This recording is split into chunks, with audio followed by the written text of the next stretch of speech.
Hi guys, welcome to a new week of e-learning and a new week of trigonometry. So the last couple weeks have been a lot of review from things you learned in geometry, and this week and the weeks following are going to be stuff that's going to be brand new for the most part to you, okay? So, just a reminder, I sent out a Google form for you to fill out if you plan on retaking a Unit 6 test on April 30th, that's going to be this Thursday, or Unit 7 test, which will be next Thursday. Please fill out that form, yes or no. So that way I'll be able to make sure I have the test ready to go and I have enough copies for everybody. If you have any questions, please make sure you let me know and we'll go from there. Okay? So this week we're going to talk about general angles. So today what we're going to do is graphing angles in standard position and then identifying coterminal angles. So just an introduction to general angles. So the whole essential question is how can you graph an angle in standard position and find the coterminal angles? That's the point of the lesson today. So standard position, what does that look like? Well, let's look at this slide right here. So what standard position is, angles in standard position, it's on a coordinate plane. So if we look here, there's our 0, 90, 180, 270, 360. There's our circle, okay? The initial side always is your vertex is at 0, 0, and it's two rays. We know from geometry that an angle is made up of two rays that have a common point. So our vertex, our common point, the initial side is always on the positive x-axis, okay? So our initial side's always there. Our terminal side is the side that moves. So the part in green right there, there's going to be our terminal side. The terminal side can move this way, which would be positive, okay? And it can also move this way, which would be negative, okay? So you can have positive and negative angles, and that's from going left to right. So when you're going backwards from an angle, it's going to be negative. When you go forward, it's going to be positive, okay? It's important that if you look at this here, that this part right there, the little red line with an arrow, is telling you which side that terminal angle is. Because if it's going the way the arrow is showing, that means it's a positive, let's say 160, okay? But if it's going negative, then it's going to be, if it's going the opposite way, so for instance, if I had an arrow going this way, then that angle is going to be negative and probably about negative 210. So it's important to have that arrow there to tell me if it's going to be a positive or negative number. Okay, so let's get started. So here's the angle here. It says draw an angle with a given measurement in standard position. So the first thing you always do is you always draw your coordinate plane. So I'm going to draw each one here. I'm just going to draw 3 quick coordinate planes. Okay. So I know that my initial side always has a vertex at 0, 0, and it's on the x-axis. So even though I'm doing 3 separate problems here, they're always going to be the same looking like that. Then 240. Well, a lot of people kind of struggle in the beginning of figuring out what quadrant 240 is in. Okay, well this is 0, right? This is going to be 90, 180, 270, and 360. That's true on every single coordinate plane. So I need to figure out which quadrant is 240 in. Well, 240 is in this quadrant right here because 240 is between 180 and 270. So it is 60 degrees past 180. It's 30 degrees 270. We don't have to be exact there. It's about there. And then I draw my arrow. So that would be the answer for 240 right there. I'm going to start on the 0 degree. I'm going to rotate around past 180 and get closer to 270 than 180, and there's 240. Okay? Let's continue that pattern over here with 550, or 500. So if you think about it, 500 is greater than 1 rotation around, right? Because 360 is 1 full rotation. So it is actually 1 full rotation and 140 more. So 140 is about, we'll say here. So what I need to do though with my arrow is I need to say, okay, well, because right now that looks like 140. But I need to tell that I need to go around one time, which is 360, and then 140 more. Because if I just do this part right here, that's just going to say 140. So going around a full time and more, that lets me know, no, it's not 140, it's actually 500. Okay? And then let's do the last one over here for C.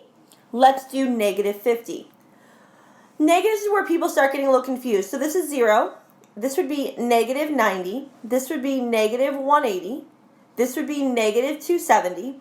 And this would be negative 360. If you struggle with the positives or the negatives, I suggest you write the degree measurements there until you get more comfortable. So negative 50 would be in this quadrant right down here, which is quadrant 4, but that's between 0 and negative 90. So negative 50, we draw an arrow, okay?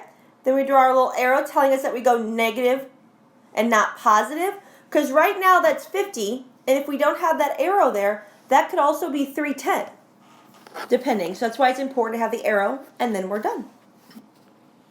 So there's our answer of 240, 500, and negative 50. Okay? I'm going to do maybe one more. If you have any questions, what I suggest you do is just log on to Zoom and ask some questions on these. But let's do number 4. So I'm going to do number 4 because that's another negative one, and that's going around a couple times. So this is number 4. Okay? So number 4. So I'm going to draw my terminal side.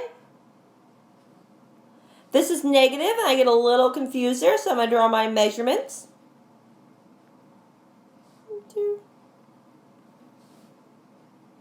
Okay, and then I need to think about 360. So negative 450, if I take away one rotation, that's negative 90. So what that's going to look like is I'm going to go one rotation negative, and then I'm going to go 90 degrees more.